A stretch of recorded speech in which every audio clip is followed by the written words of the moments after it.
Hi மக்களே, welcome to our channel. இன்னைக்கு இந்த வீடியோல என்ன பார்க்க போறோம்னு பார்த்தீங்கன்னா, நம்ம ஓல்ட் பெருங்குளத்தூர்ல இருந்து ஜஸ்ட் 2 கிலோமீட்டர் டிஸ்டன்ஸ்ல இருக்க ஒரு சூப்பரான ரெசிடென்டல் பிளாட் பத்தி தாங்க பார்க்க போறோம்.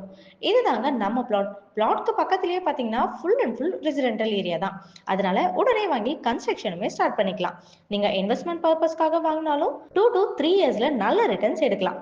நம்ம பிளாட்க்கு நியர்பைல பார்த்தீங்கன்னா DMG college, Chennai outer ring road, old Perungalathur, Tambaram to Mudichur road, Mudichur park இப்படின்னு நிறைய இருக்குங்க. ஸ்கொயர் ஃபீட் பார்த்தீங்கன்னா மினிமம் 1500ல இருந்து மேக்ஸிமம் 2500 வரைக்கும் இருக்கு. டிடிசிபி அண்ட் ரேரா அப்ரூவ்டு இருக்கிறதுனால பேங்க் லோனுமே அரேஞ்ச் பண்ணி தராங்க. நம்ம கிட்ட பிரைஸ் நெகஷியபிளுமே பண்ணிக்கலாங்க. ஸோ இந்த ப்ராப்பர்ட்டி பத்தின மற்ற டீடைல்ஸ் தெரிஞ்சுக்க நினைச்சா உடனே ஸ்கிரீன்ல தெரிய நம்பருக்கு காண்டாக்ட் பண்ணுங்க. இல்லைனா ஹாய் சொல்லிட்டு வாட்ஸ்அப் பண்ணுங்க. உங்க ஃப்ரெண்ட்ஸ் அண்ட் ஃபேமிலி யாராச்சும் ஜிஎஸ்டி, ஓஎம்ஆர் அண்ட் ஈஸியாக லொகேஷன்ல ப்ராப்பர்ட்டி தேடிட்டு இருந்தா இந்த வீடியோவை அவங்களுக்கும் ஷேர் பண்ணி விடுங்க. அண்ட் இந்த மாதிரி அப்டேட்டான பிளாட் வீடியோஸ் பார்க்க நம்ம சேனலை சப்ஸ்கிரைப் பண்ணிக்கோங்க. தேங்க்யூ.